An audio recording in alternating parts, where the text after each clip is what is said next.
Di episode 3 sebelumnya, sang protagonis kita, Yihei, mengubah total arena kampus menjadi panggung komedi pribadinya. Mulai dari selebgram pansos, hingga senior terkuat Zhou Yanting dengan darah pembakar mataharinya, semuanya dilibas habis tanpa sisa. Yihei bahkan terpaksa melepaskan wujud monster raksasanya secara rahasia, saking brutalnya pembantaian yang terjadi. Kepala sekolah Jingwen sampai harus turun tangan untuk menghentikan pertumpahan darah dan menobatkannya sebagai penguasa arena agar tak ada lagi korban jiwa. Tapi, pertarungan di arena itu hanyalah sebuah pemanasan kecil. Yihei mulai menguak konspirasi kelam organisasi Prometheus yang di masa lalu ternyata menangkap dan membedah entitas dewa dari dimensi lain. Fakta mengerikan ini ia dapatkan dari serpihan ingatan Dr. Feng dan data rahasia yang diberikan oleh Nua, sang AI super jenius. Tak berhenti sampai di situ, jagoan kita juga memasuki dimensi pertempuran kuno yang diwariskan oleh senior Qinglong. Di sana, ia bertransformasi sempurna menjadi demola raksasa dengan wujud yang menyerupai buaya purba kolosal. Ia pun beradu kekuatan dan membantai naga putih berkepala 3 demi merebut warisan langkah zirah naga penakluk. Merasa butuh asupan energi yang lebih gila, Yihei memborong ratusan inti iblis dan mengunci diri di ruang kultivasi. Di dalam ruangan kedap suara itu, Yihei menyelimuti dirinya dengan kepompong energi raksasa, bersiap untuk berevolusi. Nah, saat sang raja monster sedang asyik bertapa, dunia luar justru sedang dilanda kekacauan hebat. Negara Dasa melancarkan invasi masif untuk merebut kembali 12 kota suci yang dikuasai para monster, membuat medan perang berubah menjadi neraka. Organisasi burung laser dengan sengaja melepaskan Fuyi, produk gagal eksperimen genetik berwujud iblis psikopat yang kini bebas memangsa manusia dan monster untuk berevolusi. Di front lain, pasukan elit manusia yang dipimpin Dekan Centianyu sedang dibantai habis-habisan oleh penguasa kota barat, sang Raja Kumbang Tanduk Emas.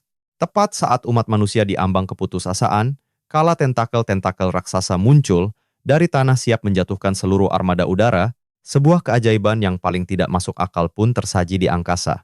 Sosok Yihei yang baru saja menyelesaikan evolusinya, datang menantang maut dengan cara paling gila di abad ini. Dia berselancar di udara, menunggangi sebuah rudal balistik antar benua yang melesat kencang menuju medan perang. Inilah kisah keturunan Godzilla Sang Raja Monster, episode 4. Kita mundur beberapa menit sebelumnya di Universitas Hua.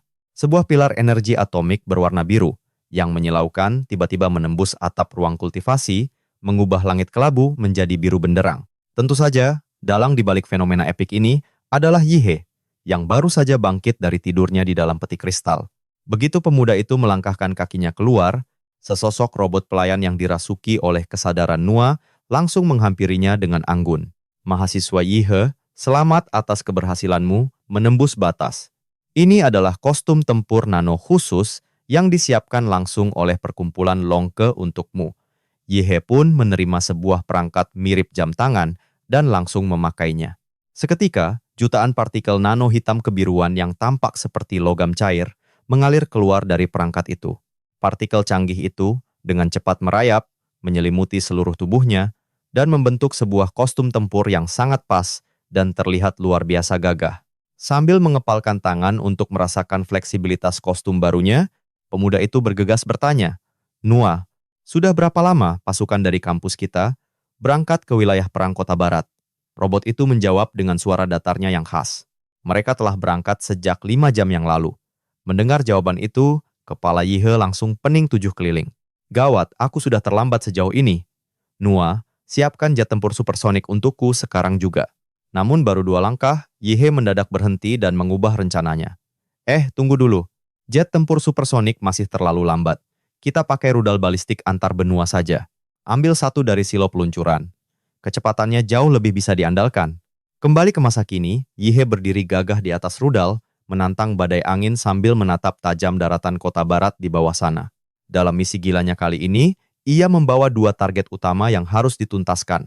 Pertama, menemui Dr. Feng untuk mengamankan gen emas. Dan kedua, ia harus membunuh monster tingkat penguasa di kota itu dengan tangannya sendiri. Bukan tanpa sebab, ia sangat membutuhkan pasokan inti iblis tingkat penguasa demi menyelesaikan tahap akhir evolusinya. Saat ini, karena tingkat kecocokan cetakan demola miliknya sudah menembus di atas 90%, semua inti iblis di bawah tingkat penguasa sudah terasa seperti ampas. Sialnya lagi, Bahkan inti iblis setingkat penguasa pun masing-masing hanya bisa menaikkan persentasenya sebesar 0, sekian persen. Sejauh ini ia hanya bisa mengandalkan metode bakar uang, menumpuk sumber daya secara gila-gilaan untuk memaksa persentase kecocokannya merangkak hingga 99%. Saking rakusnya konsumsi energi pemuda ini, cadangan inti iblis tingkat penguasa di bursa pasar Universitas Hua sampai ludes tak bersisa. Sayangnya, masalah terbesar adalah 1% tingkat kecocokan terakhir itu telah menjadi dinding yang tak bisa ditembus. Angka itu benar-benar tak mau beranjak naik. Tak peduli, meskipun lautan inti iblis telah ia lahap. Satu-satunya cara untuk mendobrak batasan akhir itu adalah dengan gen monster dari kasta yang jauh lebih luhur. Beberapa menit sebelum peluncuran, deru mesin yang membelah angkasa dan semburan api pendorong yang membakar retina memancar dari silo rudal bawah tanah kampus. Tepat saat rudal balistik hijau militer itu melesat keluar menembus lubang silo, Yihe dengan nekat melompat dari bibir landasan.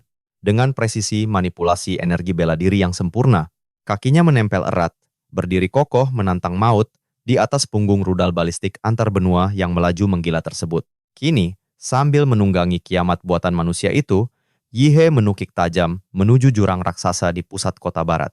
Bahkan dari udara, dia sudah bisa merasakan gelombang aura kehidupan yang begitu dahsyat memancar dari dasar lubang itu. Jelas, makhluk di bawah sana berada di kasta yang tak bisa dibandingkan dengan si monyet hitam penguasa yang pernah mengacaukan kota. Tapi tentu saja, kekuatan pahlawan kita saat ini juga sudah berada di dimensi yang sama sekali berbeda. Menurut data real-time yang dikirimkan oleh pusat komando, monster bertentakel itu memiliki kode nama Iblis Bumi. Nama yang lumayan gagah juga, batin Yihe sambil menyeringai. Meskipun tubuh iblis bumi ini luar biasa besar, tentakel-tentakelnya dipenuhi jaringan sel sensorik ultrasensitif yang bisa melacak perubahan suhu dan hawa kehidupan dari jarak jauh. Keunggulan biologis ini membuat kemampuan persepsi sang monster setajam pisau bedah. Tak heran, makhluk itu langsung menyadari ada sebuah anomali yang meluncur dengan kecepatan gila ke arahnya. Iblis bumi pun sigap menjulurkan ratusan tentakel raksasanya ke udara, berniat mencegat dan menghancurkan penyusup itu sebelum mendarat. Namun, bahkan sebelum hulu ledak rudal antar benua itu sempat menyentuh targetnya dan meledak, Yihe sudah lebih dulu terjun bebas, melancarkan jurus pamungkasnya, tebasan pedang cahaya nuklir. Terlihat gelombang cahaya atom biru mulai terkonsentrasi pekat di kedua kepalanya.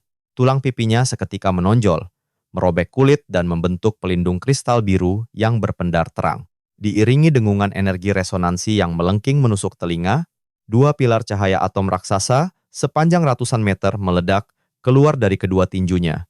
Dengan gerakan memutar yang mematikan, Yihe mengayunkan kedua lengannya ke bawah, mengubah pilar cahaya itu menjadi pedang kembar raksasa yang membabat habis lautan tentakel di hadapannya. Tanpa perlawanan berarti, bilah cahaya biru itu menguapkan setiap tentakel yang disentuhnya, mengubahnya menjadi serpihan debu hangus dalam sekejap mata. Menyaksikan pemandangan yang tak masuk akal ini, dari layar satelit, sang komandan tertinggi dan seluruh kru di ruang komando hanya bisa ternganga, tak mampu berkata-kata. Gila, maha guru dari sekte mana itu? Kenapa aku belum pernah mendengar atau melihat jurus sedahsyat itu? Seru seorang perwira dengan takjub. Rekannya menimpali dengan mata berkaca-kaca penuh harapan. Keren sekali. Kota Barat akhirnya benar-benar bisa diselamatkan. Kita akhirnya bisa merebut kembali kota ini.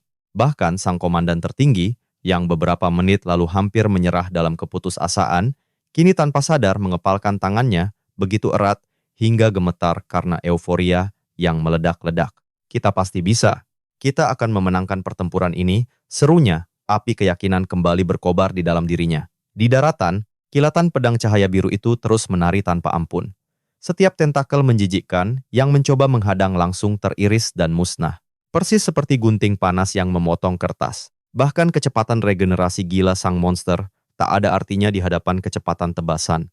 Yihe, bayangkan saja, hanya dengan satu ayunan bersih, pedang cahaya sepanjang 1000 meter itu sukses meratakan seluruh pertahanan tentakel di hadapannya.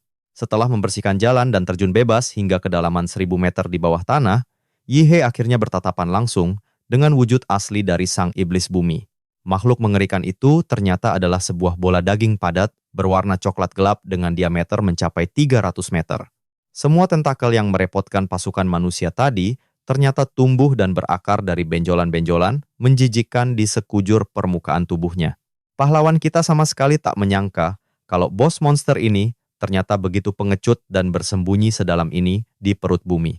Karena kau sudah di sini, akan kuselesaikan kau dalam satu serangan, tekadnya berkobar di dalam hati.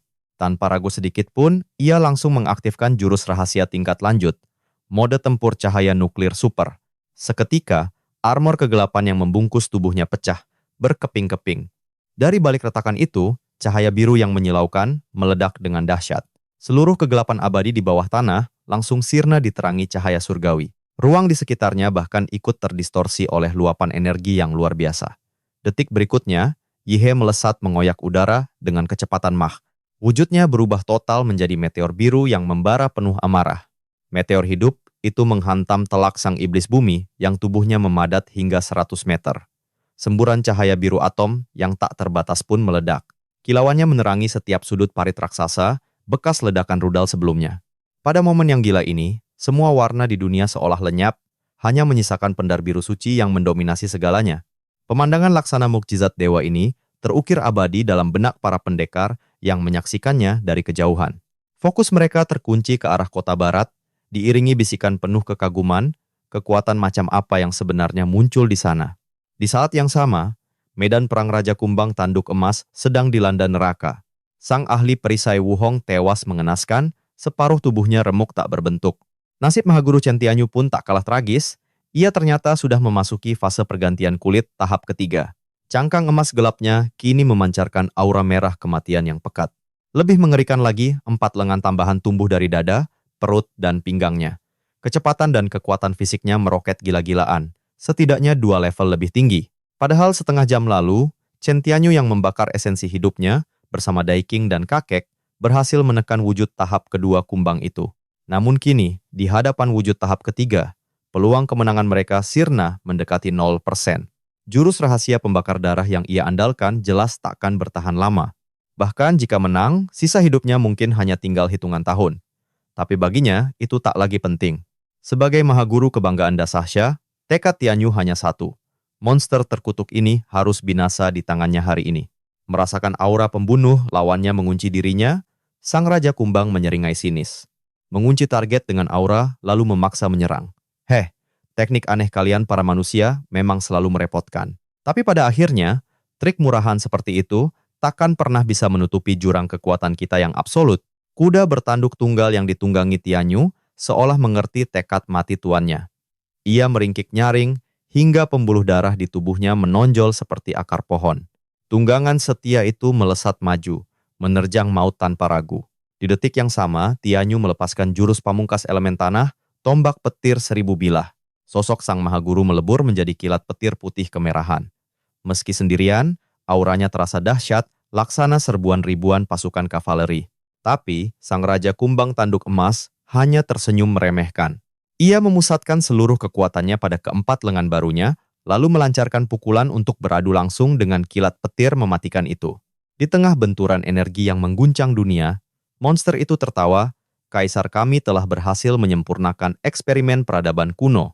Mendengar ocehan itu, amarah Tianyu meledak hingga ke puncaknya. Ia mengerahkan sisa-sisa tenaganya dan meraung. Bahkan, jika aku harus binasa di sini, kupastikan kau takkan bisa lagi ikut campur dalam pertempuran di kota barat. Dalam sekejap, ledakan cahaya petir yang membutakan pun terjadi. Hantaman super dahsyat itu berhasil mendorong mundur tubuh raksasa sang monster. Sayap kokoh di punggungnya bahkan terkembang liar, menciptakan badai angin demi menahan gempuran itu. Tapi tubuhnya tetap terseret ke belakang oleh kekuatan petir Tianyu. Si Raja Kumbang melirik ke 4 lengannya yang menahan serangan tadi. Cangkang tebal di sana mulai retak dan hancur. Namun bukannya panik, monster itu justru tertawa angkuh. Ia merasa jurus nekat manusia ini benar-benar menyebalkan. Padahal pukulannya tadi sudah lebih dari cukup untuk merenggut nyawa mereka. Dengan nada sombong, ia berkata, sengaja menahan diri agar bisa menyimpan mayat utuh sang Mahaguru sebagai koleksi. Tapi ia berjanji, teman-teman Tianyu yang lain tidak akan seberuntung itu. Kalian memaksa bertahan hidup dengan membakar esensi darah. Baiklah, raja ini tidak takut repot. Teman-temanmu itu tidak akan mendapat perlakuan istimewa. Tubuh mereka akan kuhancurkan hingga menjadi debu. Namun di tengah situasi genting itu, sosok yang seharusnya sudah tewas tiba-tiba bangkit kembali. Wuhong berjalan santai mendekati sang Raja Kumbang, seolah sedang berjalan-jalan di taman, bukan di medan perang berdarah. Yo, Ramai sekali di sini. Keributan kalian sampai terasa hingga ke pinggir kota, tahu. Kemunculan pria itu membuat sang kakek terbelalak ngeri. Ia berteriak tak percaya. Bukankah kau sudah mati di arena barusan? Namun, sosok yang ia panggil Wu Hong itu sama sekali tak menggubris. Ia malah melangkah santai menuju bangkai tunggangan milik Chen Tianyu.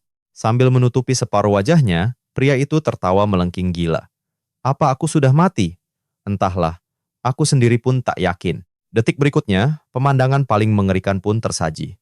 Perut pria aneh itu tiba-tiba robek, berubah menjadi sebuah mulut raksasa yang luar biasa menjijikkan. Lidah tebalnya menjulur ganas, melilit bangkai kuda bertanduk itu, lalu menelannya bulat-bulat tanpa sisa. Sambil mengelus perutnya, makhluk itu menyeringai puas. Ah, nikmat sekali. Pantas saja disebut tunggangan seorang mahaguru. Kalau bisa sekalian melahap tuannya, rasanya pasti jauh lebih dahsyat. Tatapan lapar makhluk itu kini tertuju lurus pada sang kakek. Dengan senyum gilanya, ia kembali berucap dengan nada mengancam yang membuat bulu kuduk meremang. Hei kakek tua, tulang-tulangmu itu kelihatannya cukup lezat. Boleh aku mencicipinya sedikit? Belum sempat sang kakek menjawab, sebuah bayangan tinju emas gelap melesat secepat kilat. Buak! Kepala makhluk itu langsung pecah berkeping-keping, tubuhnya terpental jauh. Raja kumbang tanduk emas menarik tinjunya, menatap jijik pada mayat tanpa kepala itu. Ia menggeram murka, muak melihat manusia lancang bermain-main dengan hal terlarang. Makhluk menjijikkan! Apa ini? Kenapa ada sisa aura iblis bintang kegelapan di dalamnya? Dasar manusia rendahan, beraninya kalian mencampuri urusan kaum iblis. Jika tingkah kalian sudah selancang ini, lebih baik planet ini kami musnahkan saja. Tapi tiba-tiba, ratusan tentakel hitam kemerahan meledak liar dari leher mayat itu. Tentakel-tentakel itu saling melilit dengan cepat, merajut sebuah bentuk baru, dan membentuk kepala mengerikan yang sama sekali tak mirip manusia. Matanya tertutup jaringan biologis berwarna darah gelap, mirip kacamata selam. Bagian atas kepalanya dipenuhi deretan duri-duri tajam, sementara rahangnya menyeringai lebar hingga nyaris merobek wajahnya. Kepala baru itu mendongak dan menyapa dengan riang. Halo, makhluk asing. Namaku Fuyi, dan aku datang untuk memakanmu. Provokasi rendahan itu sukses membuat amarah sang Raja Kumbang meledak. Ia meraung buas, melayangkan tinju mematikan ke arah manusia jadi-jadian itu. Bagus, coba saja kalau kau sanggup. Tinju raksasa itu mendarat telak, menghancurkan wajah Fuyi dalam sekejap. Anehnya, daging dan darah yang muncrat akibat hantaman brutal itu tidak jatuh ke tanah, melainkan saling terhubung oleh jaring-jaring benang tipis hitam kemerahan. Hanya dalam sekejap mata, rajutan daging itu hidup kembali, melilit dan membungkus erat kepalan tangan sang Raja Monster. Sadar bahwa sel-sel menjijikkan itu mulai menggerogoti tubuhnya, sang monster mengambil keputusan drastis. Ia memotong telapak tangannya sendiri. Sayapnya mengepak panik, menarik tubuh raksasanya mundur secepat kilat. Sialnya, tepat saat ia melompat, tanah di bawahnya amblas. Sebuah mulut raksasa berlumuran darah selebar 100 meter meledak keluar dari perut bumi, menerkam mangsanya diiringi raungan yang memekakkan telinga. Sang Raja Kumbang akhirnya sadar, ia telah masuk ke dalam perangkap. Ia hanya bisa pasrah menatap langit dan bumi, di sekelilingnya ditelan oleh kegelapan abadi. Mulut raksasa yang baru saja menelan sang penguasa itu berputar-putar di udara, terdistorsi dengan cara yang memuakan. Gumpalan daging itu lantas mencair, menjadi aliran cairan hitam kemerahan yang kembali masuk ke dalam tubuh Fuyi. Monster jadi-jadian itu menepuk perutnya, lalu menghela napas panjang dengan ekspresi takjub. Wah, dia benar-benar pantas menyandang gelar penguasa. Aku bahkan tak bisa langsung mencerna dan menyerapnya. Kekuatannya luar biasa. Dia masih meronta-ronta dengan hebat di dalam perutku. Menyaksikan kengerian itu, sang kakek bergegas membangunkan Chen Tianyu yang sudah pingsan karena kehabisan tenaga. Tanpa menoleh sedikit pun, pria tua itu memberi perintah tegas. Cepat, bawa Dekan Chen pergi dari sini selagi ada kesempatan. Sementara itu, Fuyi menyeringai meremehkan. Ia melangkah perlahan mendekati dua mangsanya sambil menjilat bibir. Kalian berdua sangat pas untuk dijadikan hidangan penutupku. Namun, ekspresi sombong di wajahnya mendadak membeku. Jauh di ufuk timur kota, pilar cahaya biru yang sangat terang membumbung tinggi, merobek langit malam. Gelombang energi yang terpancar dari sana begitu dahsyat. Sebuah kekuatan yang benar-benar di luar akal sehat. Lebih mengerikannya lagi, sumber energi dahsyat itu melesat liar ke arah mereka. Rentetan ledakan sonik yang memekakkan telinga pun menggema di udara. Hantaman meteor biru terang itu bahkan sanggup membelah lapisan awan tebal menjadi dua. Diiringi dentuman sonik yang memekakkan telinga, sesosok bayangan biru melesat dan menghantam monster itu tanpa ampun. Seketika, ledakan dahsyat mengguncang seisi kota hingga ke pondasinya. Puing-puing sisa pertarungan guru besar dan Raja Kumbang langsung musnah, menguap jadi debu tebal yang menyelimuti langit. Daiming hanya bisa ternganga melihatnya. Ia sama sekali tak tahu makhluk apa yang baru saja datang itu, namun satu hal yang jelas, targetnya adalah monster rakus di hadapan mereka. Rentetan dentuman keras terus bergema di seluruh kota. Bangunan-bangunan di sekitar mereka runtuh berkeping-keping. Asap pekat pun semakin menutupi langit. Di tengah kehancuran itu, amarah Yihe meledak hingga ke puncaknya. Tinjunya menghujam tanpa henti dengan brutal. Pemuda itu bertekad untuk melenyapkan eksistensi lawannya dari muka bumi ini. Sambil melancarkan pukulan mematikan, ia meluapkan seluruh amarahnya. Kukira kau di pihak kami karena telah memangsa monster penguasa itu. Tapi ternyata, kau justru mengincar Dekan Chen dan yang lainnya. Jika begitu, takkan ada ampunan untukmu. Wujud merah kehitamanmu itu benar-benar membuatku muak. Tanpa ragu, pemuda itu melepaskan jurus rahasia Demola tingkat lanjut. Tinju penghancur bintang jatuh. Dalam sekejap, kepala sang monster hancur lebur, dihantam oleh kekuatan raksasa itu. Serpihan kepalanya langsung menguap tak bersisa, terbakar oleh partikel energi biru kemerahan yang sangat panas. Ledakan energi itu juga melenyapkan separuh dada monster itu. Sisa tubuhnya terlempar jauh akibat gelombang kejut yang dahsyat.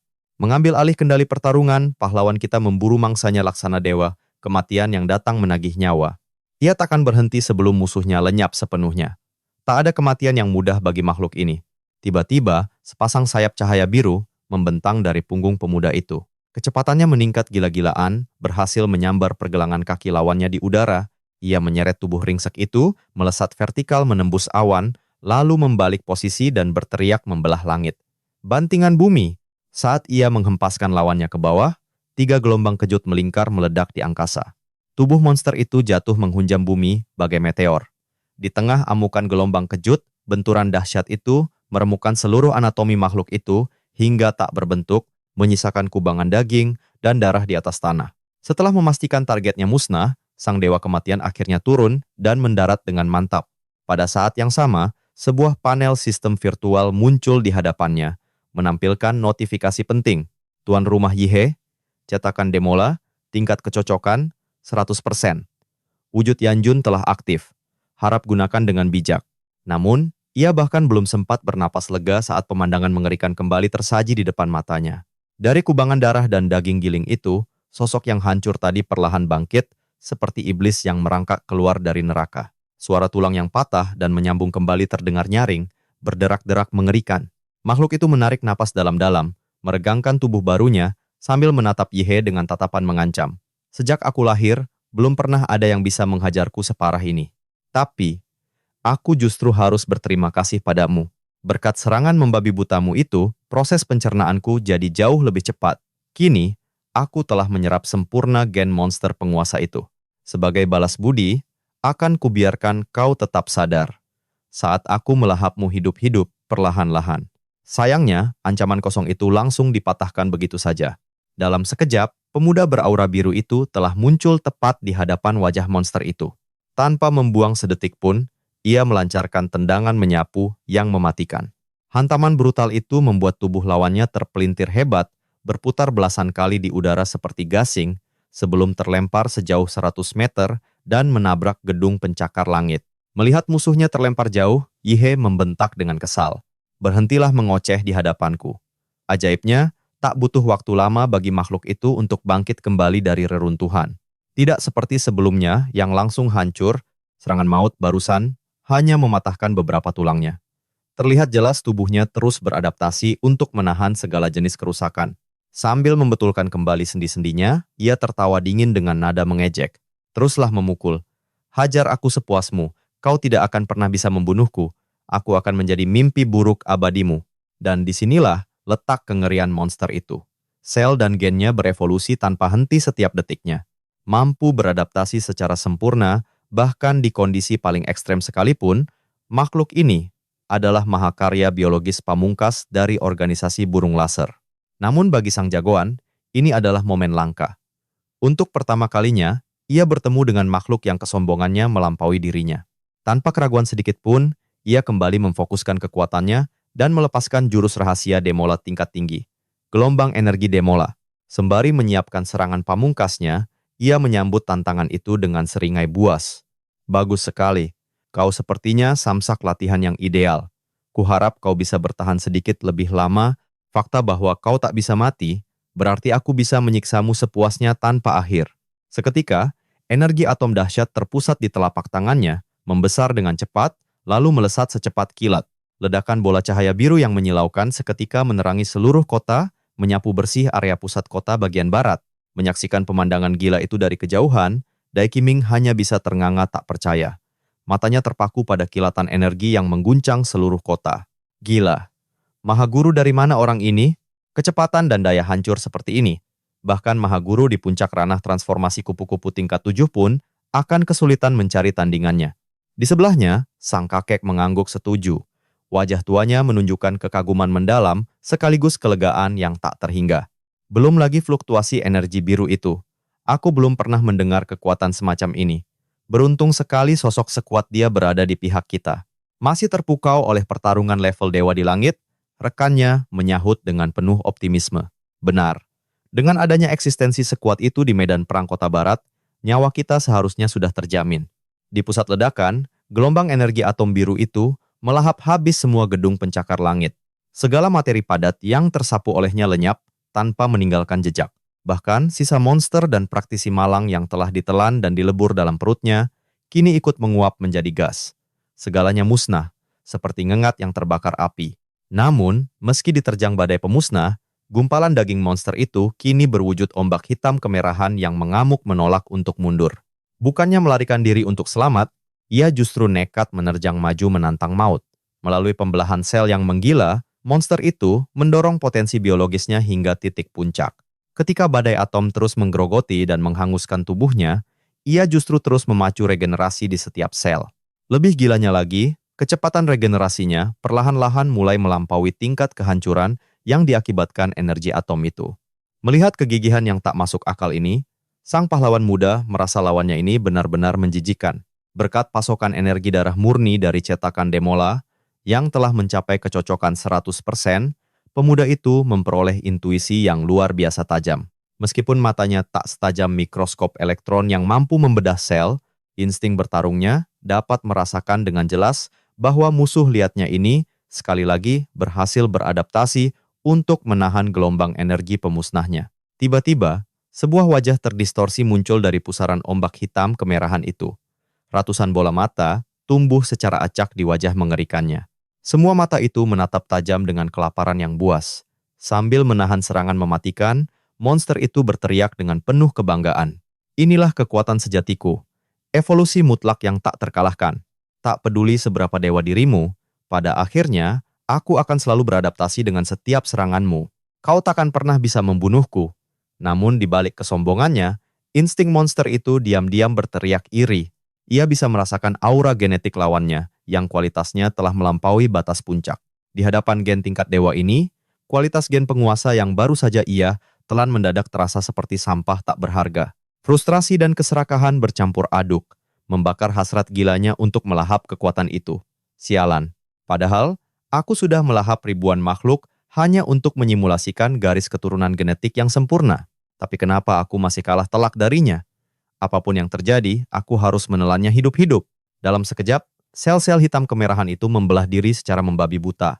Sel-sel menjijikkan itu menyatu, membentuk tsunami raksasa yang menelan jalanan kota, lalu menerjang buas ke arah Yihe dengan gulungan ombak pekat yang menutupi langit. Dan yang lebih mengerikan, di puncak tsunami darah itu, sebuah mulut raksasa muncul menganga. Di dalamnya dipenuhi deretan gigi tajam yang berputar ganas seperti mesin penggiling daging raksasa. Kengerian itu menjadi nyata saat sebuah gedung apartemen tersapu oleh ombak dan lenyap ke dalam mulut raksasa itu. Dalam sekejap, bangunan kokoh itu hancur lebur menjadi debu. Menyaksikan monster yang mampu merusak langit dan bumi itu mengamuk, wajah Daiming menjadi pucat pasi dipenuhi kengerian mutlak. Sambil menelan ludah, monster itu bergumam getir dari kejauhan. Sulit dipercaya, bagaimana bisa sosok misterius sekuat itu mampu menghadapi monster gila sepertinya. Berbeda jauh dengan kepanikan di sekitar, pemuda yang menantang maut itu justru tampak luar biasa tenang. Yihe pun mengepalkan tangannya dengan erat. Sedetik kemudian, percikan petir biru meledak dahsyat, membentuk selubung energi yang menyelimuti seluruh tubuhnya. Niat membunuh yang begitu pekat menjelma menjadi seekor naga ganas yang melingkari lengan kanannya dengan gagah. Tiba-tiba, proyeksi lengan raksasa merah membara berlapis zirah perang muncul dan menghantam ke bawah tanpa ampun. Blaar. Gelombang tsunami hitam kemerahan itu pun terbelah dua seketika, tercerai-berai menjadi kepingan. Cipratan materi menjijikkan menghujani sekitar. Jurus barusan adalah teknik dahsyat yang baru saja dikuasai oleh pahlawan kita. Tinju pemecah samudra. Namun, serpihan hitam itu kembali merajut diri, membentuk sosok Fuyi sekali lagi. Makhluk itu menatap lawannya dengan wajah berkerut ngeri, menahan keterkejutan yang luar biasa. Dia begitu sombong, berpikir telah sepenuhnya beradaptasi dengan kekuatan sang pemuda. Tapi serangan brutal tadi adalah bukti telak bahwa lawannya bahkan belum mengeluarkan seluruh kemampuannya. Pukulan itu benar-benar di luar akal sehat. Bukannya beradaptasi, sel-selnya justru hancur lebur tanpa sisa. Keangkuhannya seketika lenyap, berganti jeritan frustrasi yang tak percaya. Bagaimana ini mungkin? Kenapa kekuatanmu masih terus meningkat? Mendengar rintihan putus asa itu, Yihe hanya melambaikan tangan dengan sangat santai. Kekuatanku akan selalu selangkah di depanmu. Aura dominasi mutlak yang terpancar itu akhirnya membuat Fuyi gemetar ketakutan. Tanpa berpikir lagi, monster itu mengaktifkan kemampuan genetik curiannya, sebuah teknik bernama ledakan udara. Dalam sekejap, oksigen dalam radius 100 meter mendidih hebat, bagaikan air di atas tungku neraka. Sesaat kemudian, sebuah ledakan super dahsyat yang setara bom termobarik pun meletus tanpa ampun. Sayangnya, kepulan debu tebal itu langsung tersibak oleh perisai energi spiritual Yihe yang tak tergoyahkan. Di tengah asap, tampak sesosok iblis emas raksasa berdiri gagah, memberikan perlindungan mutlak bagi pemuda itu. Jangankan terluka, bahkan sebutir debu pun tak diizinkan menyentuh pakaiannya. Sang pengendali petir biru itu menatap musuhnya dengan tajam, diiringi senyuman yang terasa jauh lebih mengerikan dari seringai iblis. Siapa yang bilang kalau itu adalah batas kekuatanku? Mendengar itu, makhluk gila tersebut jelas menolak untuk menyerah. Rentetan serangan membabi buta pun dilancarkan bagai badai yang mengamuk ke arah lawannya. Namun, selain meratakan lebih banyak bangunan dan menghancurkan lingkungan sekitar, semua itu sia-sia dan gagal menggores tubuh targetnya. Melihat mangsanya masih berdiri kokoh laksana gunung baja, Fuyi meraung keras, meluapkan seluruh kebencian dan rasa frustrasinya. Aku tidak percaya, kau tak mungkin lebih kuat dariku. Akulah wujud biologis yang paling sempurna. Setelah raungan itu, seluruh tubuh sang monster bermutasi dalam sekejap, berubah menjadi sel-sel penghasil gelombang suara. Dengan menguras sisa-sisa kekuatannya, ia melepaskan badai sonik berskala masif, membuat ruang udara di sekitarnya terdistorsi hebat. Frekuensi ultrasonik yang dihasilkannya begitu dahsyat, hingga sanggup mengikis lapisan tanah sedalam beberapa meter. Tapi sekali lagi, pemuda yang berdiri di pusat badai suara itu tetap tak bergeming, tanpa satu luka gores pun. Sambil menatap dingin, Yihe memecah kebisingan itu dengan nada yang sangat meremehkan. Dengan serangan kacau seperti ini, apa kau sedang mencoba melucu di hadapanku? Menyadari lawannya telah kehabisan akal, jagoan kita bersedekap dada dan mengungkap sebuah fakta kejam. Serangan mematikanmu sama sekali tak ada efeknya. Sekarang giliranku membalikan ucapanmu. Tak peduli cara apa yang kau pakai, kau takkan pernah bisa membunuhku. Semenjak fisikku telah berevolusi ke dimensi yang jauh lebih tinggi, Waludo, yang merupakan perwujudan roh dan tubuhku, ikut melesat melampaui batas aslinya. Atribut kekuatannya kini berkali-kali lipat lebih gila. Jangankan melawan wujud Waludoku, kau bahkan belum tentu bisa menggores kulitku dalam mode biasa. Sejujurnya, meskipun aku hanya berdiri diam, dan membiarkanmu memukulku sepanjang hari, segala usahamu tak akan pernah bisa menembus pertahananku. Untuk pertama kalinya, benih ketakutan yang mencekam mulai merayap di dalam jiwa sang monster. Pikiran untuk melarikan diri pun muncul. Walaupun sel-selnya terus berevolusi setiap detik, jurang kekuatan di antara mereka sudah terlampau jauh, bagaikan langit dan bumi. Jika diibaratkan, selisih kekuatan mereka adalah 1 kilometer, dan usahanya beradaptasi hanya memangkas jarak 1 sentimeter. Sama sekali tak ada gunanya. Dia menyadari itu. Andaikan saja ia diberi lebih banyak waktu untuk memangsa para ahli yang kuat, dia yakin suatu saat bisa melampaui lawannya ini. Sialnya, waktu bermainnya sudah berakhir. Merasa terpojok, ia hanya bisa mengumpat dalam hatinya. Sialan, semua ini terjadi karena aura gen emasnya terputus tiba-tiba. Andai saja ia sempat menyempurnakan gennya ke wujud tertinggi sebelum berhadapan dengan monster biru ini. Setidaknya, nasibnya takkan berakhir separah ini. Sadar pertarungan fisik adalah hal mustahil, Fuyi segera memutar otaknya dan beralih ke jalur negosiasi.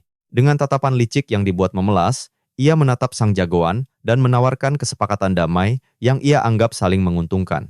Baiklah, aku mengaku kalah.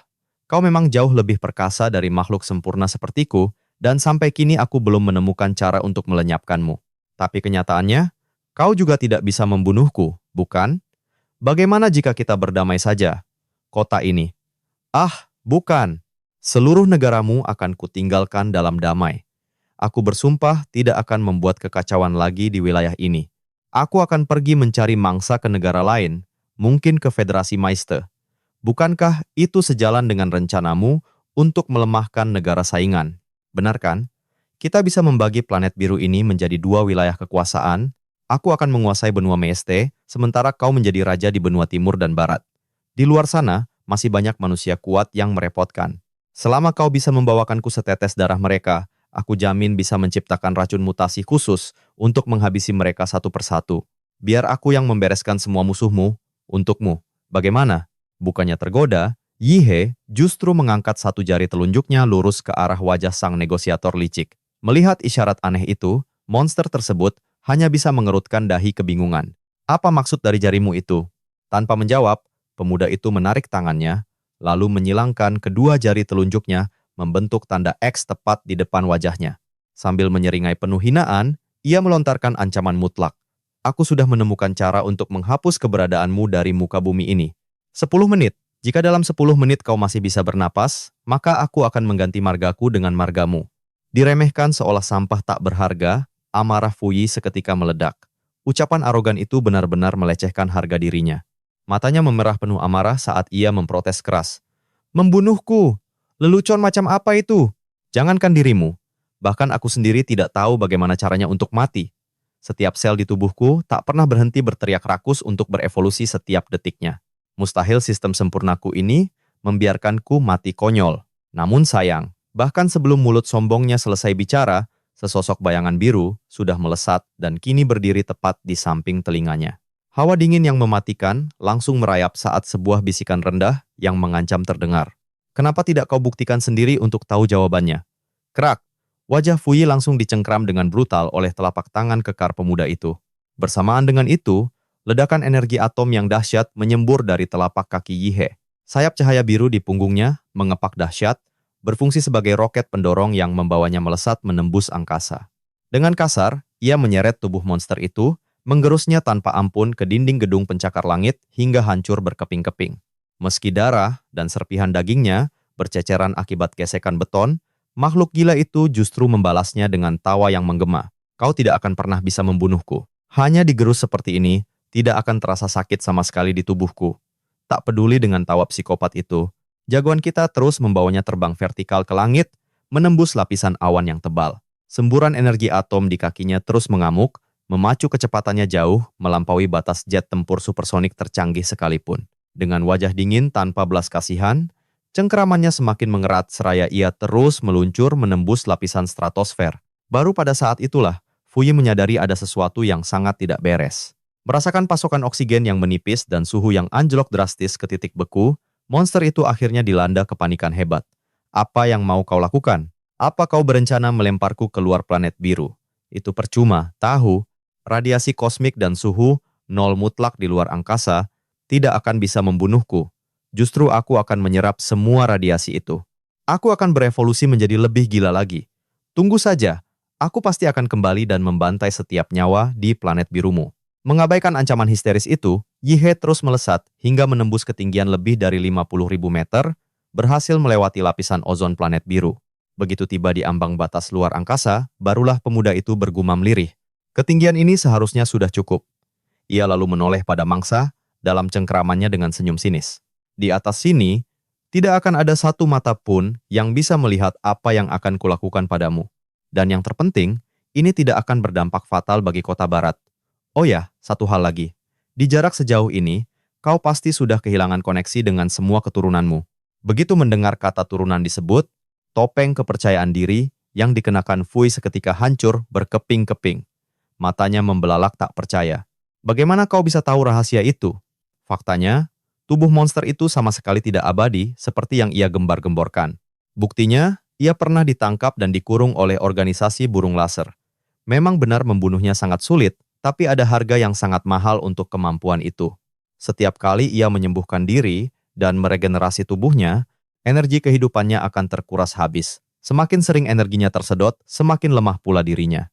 Sepanjang duel brutal melawan Yehe barusan, ia sudah kehilangan 30% dari total energi kehidupannya. Padahal, jika dihitung dari cadangan energi murni miliknya, yang ia kumpulkan dari memangsa praktisi dan monster kuat yang tak terhitung jumlahnya, kapasitasnya setara dengan 3 monster level penguasa sekaligus. Tapi kenyataannya, kartu as terkuat Fuyi bukanlah cadangan nyawa itu, melainkan tiruan-tiruan yang sengaja ia tinggalkan di belakang. Mulai dari kepalanya yang terpenggal oleh Raja Kumbang Tanduk Emas, hingga serpihan tubuh yang baru saja dihancurkan oleh Yihe. Potongan-potongan daging itu ternyata tidak mati. Sebaliknya, mereka masuk ke dalam mode hibernasi.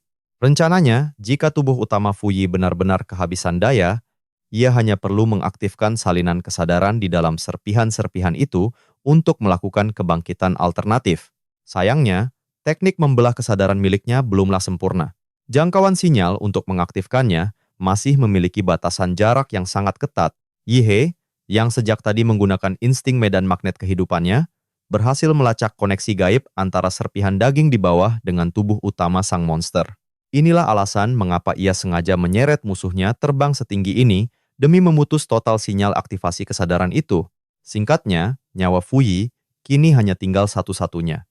Jika ia binasa di sini, maka riwayatnya benar-benar akan tamat. Tidak akan ada lagi kebangkitan dari kematian. Sadar dirinya sudah terpojok, Fuyi mengambil langkah nekat. Ia berniat meledakkan diri, mengubah tubuhnya menjadi puluhan ribu serpihan daging yang akan turun bagaikan hujan darah.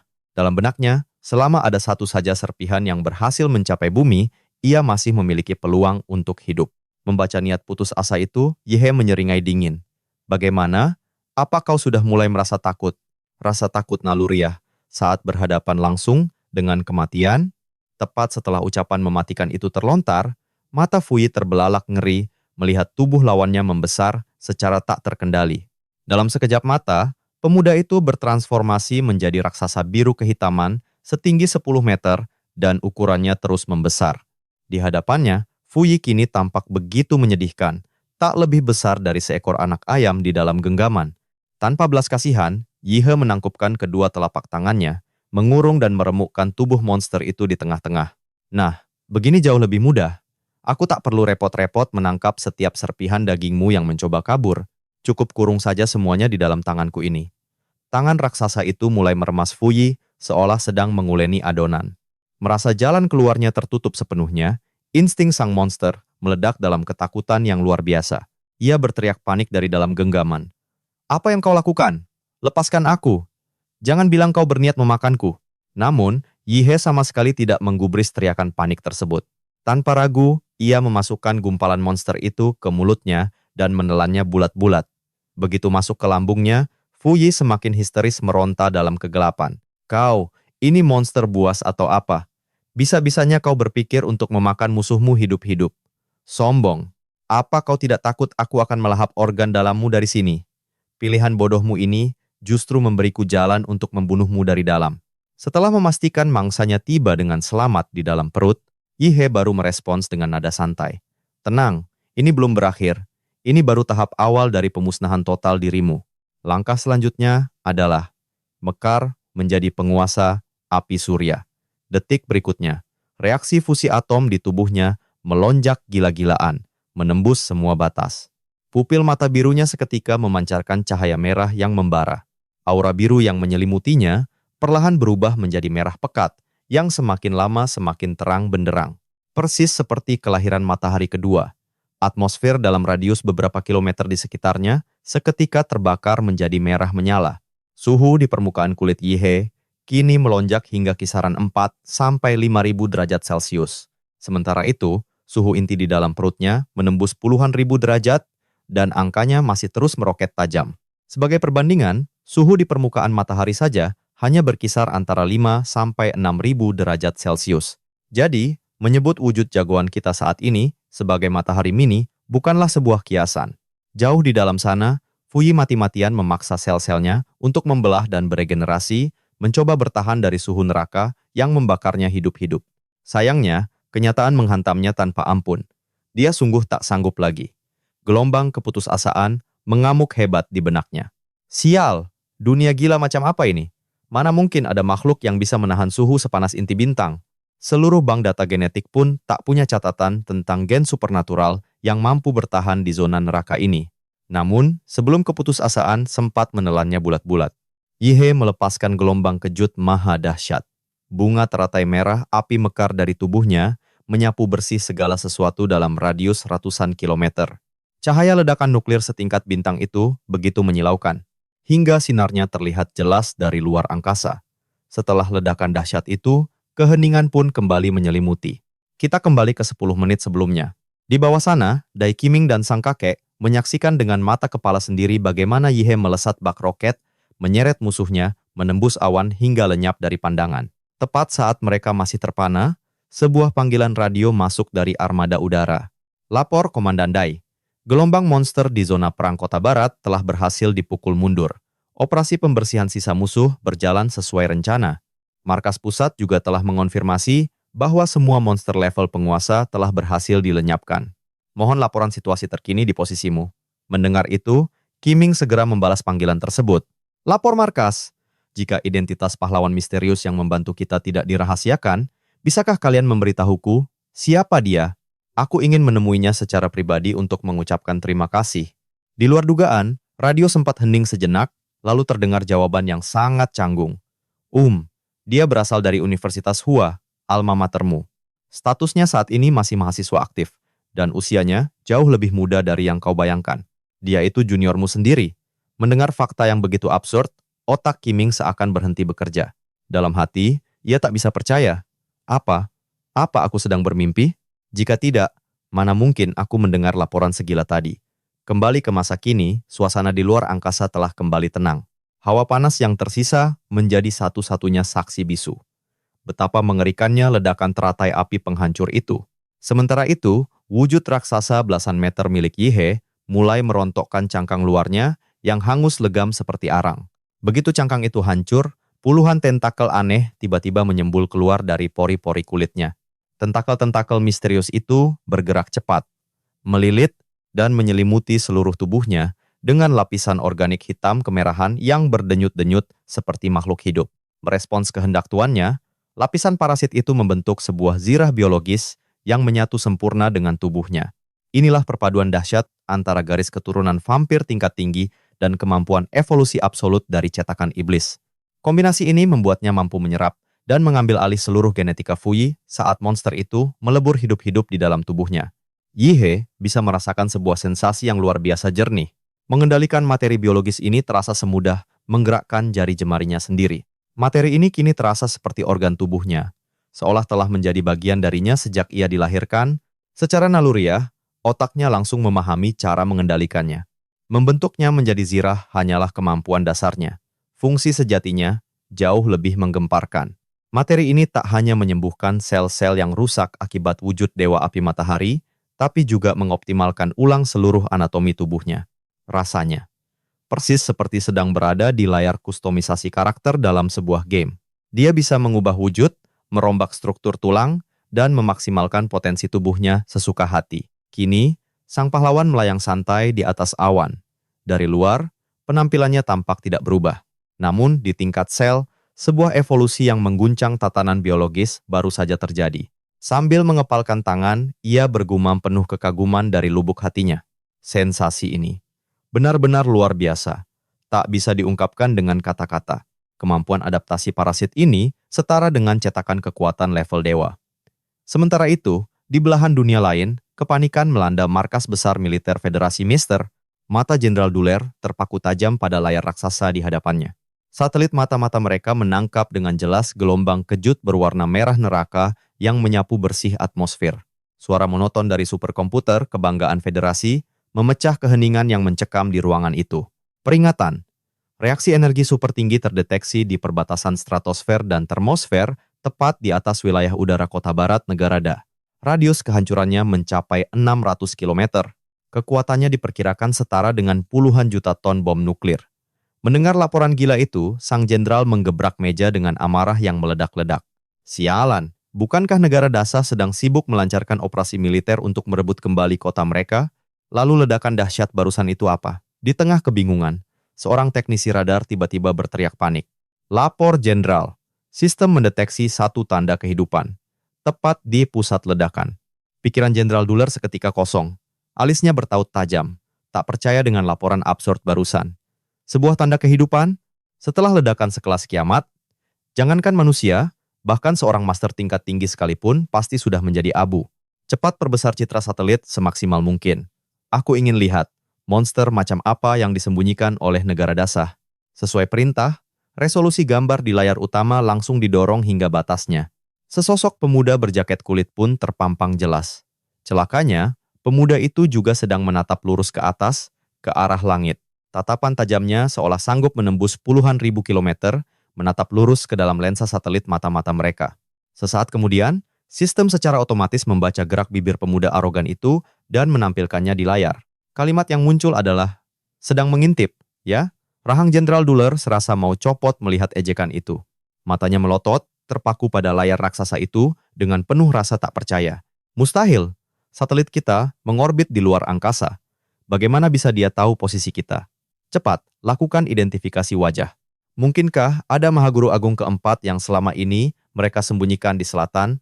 Namun, mimpi buruk sang jenderal baru saja dimulai. Detik berikutnya, mata pemuda di layar itu perlahan memancarkan cahaya biru yang semakin lama semakin menyilaukan.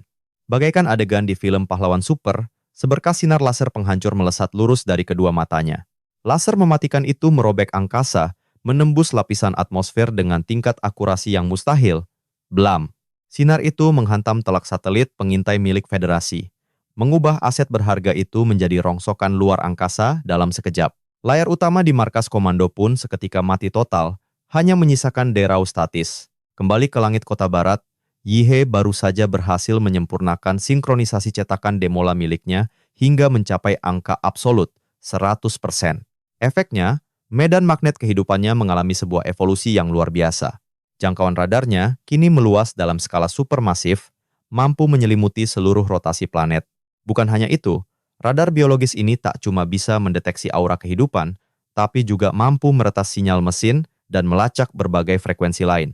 Berkat kemampuan dewa inilah, ia langsung sadar saat ada satelit asing dari luar angkasa yang sedang memperbesar wajahnya. Di tengah euforia kekuatan barunya, sebuah rasa penasaran yang liar tiba-tiba melintas di benak sang pemuda. Rahasia gila apa yang sebenarnya tersembunyi di dalam 11 zona terlarang tingkat es di planet ini? Kalau diukur dari kekuatanku sekarang, harusnya aku sudah punya kualifikasi untuk jalan-jalan ke sana. Terpancing oleh rasa ingin tahu, pemuda itu langsung mengerahkan medan magnetnya secara maksimal. Sebuah gelombang persepsi tak kasat mata meledak, berpusat pada dirinya, menyelimuti seluruh provinsi, dan terus menyebar tanpa batas. Ratusan juta informasi acak seketika membanjiri otaknya bagaikan air bah. Beruntung, parasit organik di tubuhnya langsung bertindak seperti asisten AI yang cerdas. Materi itu secara otomatis menyaring semua informasi krusial dan membuang data sampah yang tidak penting. Cairan hitam itu perlahan membentuk proyeksi peta 3 dimensi yang interaktif, tepat di hadapan tuannya. Distribusi geografis kota-kota di seluruh negara Dasa berhasil dipetakan dengan akurasi yang sempurna. Namun, sebuah anomali terjadi saat radar persepsinya mencoba memindai area kota Guansan, kota mati yang telah runtuh dan diklasifikasikan sebagai zona rahasia tingkat S. Materi organik itu mendadak labil dan gagal memvisualisasikan petanya. Ternyata, dalam pindaian radar Yihe, area kota Guansan itu tak lebih dari sebuah lubang hitam pekat. Segala bentuk sinyal deteksi yang mencoba masuk akan langsung tersedot habis, membuatnya mustahil untuk menarik informasi apapun dari sana. Kota itu benar-benar menjelma menjadi zona hitam absolut yang terisolasi dari dunia luar. Menghadapi dinding tak kasat mata ini, Yihe sama sekali tidak kaget. Lagi pula, jangankan radar miliknya, bahkan praktisi terkuat di puncak rantai makanan pun sering dibuat tak berdaya saat berhadapan dengan keanehan zona rahasia tingkat S. Tak mau ambil pusing, dengan sengaja, Pemuda itu mengalihkan jalur persepsinya, menjauhi keanehan yang menyelimuti kota Guansan. Jaring kesadaran spiritualnya terus ia tebarkan hingga ke seluruh pelosok negara dasar, melesat jauh melintasi Samudra Timur yang membentang luas. Kesadarannya menyentuh daratan benua Meste, lalu menyapu Samudra Utara yang beku, hingga akhirnya terhenti di dataran es abadi benua Puncak di Kutub Selatan. Kini, dengan mata terpejam, sang tokoh utama tengah menikmati sensasi menjadi seorang dewa, mengawasi seluruh planet biru seolah sedang menatap bola kristal di telapak tangannya. Sementara itu, Nun jauh di timur, tepatnya di Pulau Rien.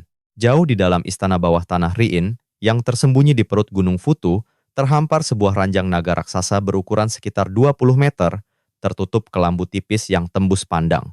Membayangkannya saja sudah cukup membuat bulu kuduk merinding. Raksasa macam apa yang butuh tempat tidur sebesar itu? Tak lama kemudian, sebuah tangan yang jauh lebih besar dari tubuh pelayan manapun terjulur dari balik kelambu. Penampakan tangan raksasa itu begitu mengerikan, bagaikan sepotong kayu mati yang keropos digerogoti rayap, kulitnya keriput dan dipenuhi bercak-bercak penuaan yang tebal. Tangan renta itu perlahan meraba, lalu meraih mangkuk obat berukuran masif yang diletakkan di lantai. Gerakan itu disusul oleh rentetan batuk parau yang begitu menyiksa. Suaranya persis seperti embusan udara dari alat peniup api pandai besi yang bocor. Sambil mengatur napasnya yang berat, suara serak itu menggeram penuh kecurigaan. Persepsi kurang ajar milik siapa ini? Berani-beraninya menyapu wilayah timurku. Entitas kuat yang kurang kerjaan. Dari mana asalnya? Jangan-jangan ini ulah si rubah tua Jingwen dari Dacia, atau si Charles dari benua barat. Wah, sepertinya ada tikus yang mulai mengendus kondisiku yang sebenarnya. Semua ini karena aku, sang penguasa, telah absen dari publik selama hampir 100 tahun. Mencoba menguji batas kesabaranku. Ya, sialan. Aku harus lebih cepat menyempurnakan benda suci ini. Camkan ini baik-baik. Di hari aku berhasil menembus ke ranah legendaris itu. Di hari itu juga, seluruh daratan planet biru akan bersujud di bawah kaki Rien. Pada saat yang sama di belahan benua barat, tepat di jantung kota suci, pusat ziarah kerajaan langit Jenderal Dewa. Sebuah patung dewa, supermasif setinggi 1000 meter, berdiri menjulang angkuh di tengah alun-alun. Lalu, seorang anak laki-laki berparas rupawan melayang turun dari langit. Ia mengenakan jubah emas kebesaran tertinggi dari kerajaan langit, dengan kedua mata tertutup rapat oleh sehelai kain sutra putih suci. Apakah tatapan lancang barusan sampai mengganggu waktu istirahat Anda yang berharga? Mulut patung dewa raksasa itu tiba-tiba menyeringai perlahan. Seringai itu terus melebar secara liar hingga mencapai pangkal telinganya, membentuk senyuman absurd yang membuat bulu kuduk berdiri. Menyaksikan fenomena gaib tersebut, sang anak laki-laki buta segera menempelkan selembar perkamen kuno, bertuliskan kaligrafi emas, menyala ke batang pohon emas keabuan, di dekat patung itu. Pohon itu bergetar sesaat, seolah menahan energi misterius, sebelum akhirnya kembali membeku menjadi batu tak bernyawa. Setelah menenangkan gejolak gaib itu, sang pemuda berbalik dan menunduk hormat, bergumam dengan nada penuh penyesalan. Ini semua murni kelalaianku. Mohon abaikan gangguan tadi dan lanjutkan istirahat sakral Anda. Beralih ke perairan lepas di luar teritori benua Ao. Sebuah kapal pesiar mewah nan megah tampak melaju tenang membelah lautan. Di dalam ruang pribadi kapten, seorang pemuda tampan berambut perak perlahan membuka kelopak matanya. Sepasang pupil matanya yang berbentuk bulan sabit putih memancarkan aura dingin yang menusuk hingga ke tulang. Pemuda itu menatap langit-langit dengan tatapan tajam, seolah bisa merasakan radar tak kasat mata yang baru saja menyapu posisinya. Tatapan arogan ini. Mungkinkah ini ulah Yihe? Gila. Aku sungguh tak menyangka pertumbuhannya bisa secepat dan semengerikan ini. Ini sudah di luar nalar. Dan sialnya, semua ini terjadi karena manusia dengan tubuh terkutuk waktu itu. Andai saja dia tidak merusak wadah dunia, ku separah itu. Aku tak perlu membuang-buang waktu sebanyak ini hanya untuk berbaring menyembuhkan diri. Meski mengumpat dalam hati, Baros akhirnya hanya bisa menghela napas pasrah. Hah, sudahlah. Nanti setelah aku keluar dari tempat membosankan ini, aku bersumpah akan langsung mencarimu, Yihe. Sementara itu, di atas langit negara dasar, persepsi Yihe terus memindai seisi dunia. Dia mendeteksi lebih dari 20 titik lokasi yang sifatnya persis seperti kota Guansan, menyerap habis sinyal persepsinya laksana lubang hitam. Bahkan, beberapa eksistensi super kuat secara terang-terangan mencoba menyerang balik radarnya. Saat sadar sedang diawasi, tokoh utama kita hanya bisa menggelengkan kepala dengan takjub. Ia baru menyadari betapa banyaknya monster kuno dan ahli tingkat dewa yang selama ini bersembunyi di sudut-sudut tergelap planet biru. Tepat saat Yihe hendak menarik kembali jaring persepsinya, sebuah transmisi spiritual mendadak menerobos paksa kesadarannya. Ternyata, itu adalah pesan darurat dari Jingwen. Yihe, dengarkan, hati-hati dengan Fu Hongsheng. Untuk sementara, nasib negara Das ada di tanganmu. Walau sinyalnya penuh statis, Yihe bisa merasakan urgensi dalam suara kepala sekolahnya. Titik koordinat sinyal itu mengarah tepat ke puncak Kunlun di negara Das. Seketika, pikiran sang pemuda berputar kencang, merangkai sebuah teka-teki besar. Konspirasi gila apa yang sedang terjadi di puncak Kunlun? Kenapa aku harus waspada pada Fu Hongsheng, sang pelindung negara? Bukankah pria tua itu seharusnya sedang memulihkan diri dari luka parah dalam kultivasi tertutup? Menolak membuang waktu, Yihe langsung memerintahkan asisten AI-nya, Nua, untuk melacak jejak terakhir sang kepala sekolah. Dan fakta yang terungkap sungguh mengejutkan. Sosok yang menghilang bersama Xi Jingwen adalah King Long, salah satu petinggi organisasi Long dari negara Das. Nua kemudian menyajikan laporan intelijennya yang krusial. Lapor Tuan, saya telah meretas dan memeriksa catatan perjalanan terakhir milik Kepala Departemen King Long. Tujuan akhirnya mengarah tepat ke lembah kematian di puncak Kunlun. Sayangnya, beliau tidak meninggalkan catatan resmi apapun mengenai motif kepergiannya. Mendengar konfirmasi itu, wajah santai Yihe langsung mengeras. Firasat buruknya terbukti benar. Situasi ini benar-benar gawat. Negara Das hanya memiliki 3 mahaguru agung yang bergelar pelindung negara. Kini, 1 orang hilang kontak di kota Guansan. Sementara 2 sisanya baru saja lenyap di Gunung Kunlun. Sialnya, krisis ini terjadi tepat di momen krusial, saat rencana perebutan kembali negara Das baru saja akan dimulai. Dan ketiga ahli tempur terkuat itu, tanpa terkecuali, memiliki hubungan dengan Fu Hongsheng, yang juga seorang pelindung negara. Jika logika terburuknya benar, dan Fu Hongsheng adalah seorang pengkhianat, itu berarti seluruh kekuatan tempur level dewa milik negara Das telah dilenyapkan tanpa sisa. Terlebih lagi, militer Das sedang gencar mengerahkan pasukan besar-besaran untuk merebut kembali kota. Operasi militer kolosal ini jelas menguras habis persediaan logistik dan kekuatan inti negara. Jika raksasa seperti negara Das sampai runtuh, itu akan menjadi santapan lezat bagi negara-negara saingan yang selama ini tertindas. Para serigala lapar dari luar perbatasan akan berpesta, pora melahap darah dan daging bangsa ini demi memperkuat diri. Hilangnya 3 pilar utama adalah alarm merah, pertanda negara Das berada di titik paling rapuh dalam sejarahnya. 1 langkah yang salah, dan negara Das akan langsung dikepung dan dicabik-cabik oleh para musuhnya dari segala arah. Menyadari betapa gentingnya situasi, Yihe segera melesat membelah angkasa, melintasi separuh wilayah negara dalam sekejap mata, dan tiba di puncak Kunlun, tepat di atas lembah kematian. Yihe memindai seluruh puncak Kunlun dari ketinggian. Anehnya, radar di matanya sama sekali tak mendeteksi sisa-sisa pertarungan. Padahal, bentrokan di level Mahaguru Agung setidaknya akan membelah gunung atau mengeringkan lautan. Logikanya, jika Jingwen benar-benar bersama King Long, yang notabene adalah pewaris murni garis keturunan leluhur, Yihe seharusnya bisa melacak keberadaan setiap keturunan berdarah vampir di bawah sana. Namun hasilnya nihil. Radarnya tak menangkap satupun tanda kehidupan. Yihe terus bertanya-tanya, apa yang sebenarnya menimpa ketiga pilar penjaga negara Das itu? Namun sekeras apapun ia memutar otaknya, tidak ada satupun jawaban yang muncul. Kini, Yihe telah mengaktifkan ketiga template genetik mutannya secara maksimal. Ditambah gen emas dari dokter gila itu, ia kini setara dengan seorang mahaguru agung. Menyadari hal itu, sudut bibir Yihe terangkat membentuk seringai.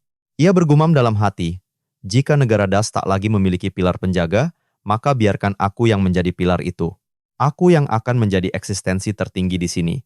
Mengabaikan segala konspirasi untuk sementara, Yihe menuju sebuah gedung pencakar langit yang hancur di kota barat. Kondisi di dalamnya sangat kacau. Darah monster menggenang di setiap sudut. Ia sudah menjelajahi seluruh gedung, tapi sosok yang dicarinya belum juga ditemukan. Merasakan kejanggalan dari bawah tanah, tanpa basa-basi Yihe langsung terjun bebas ke dalam lubang kawah raksasa. Setelah melesat menembus kegelapan, ia akhirnya mendarat di dasar lubang. Tepat di hadapannya, seekor cacing tanah raksasa seukuran bus pariwisata. Dengan kulit putih pucatnya, sedang menggeliat penuh amarah.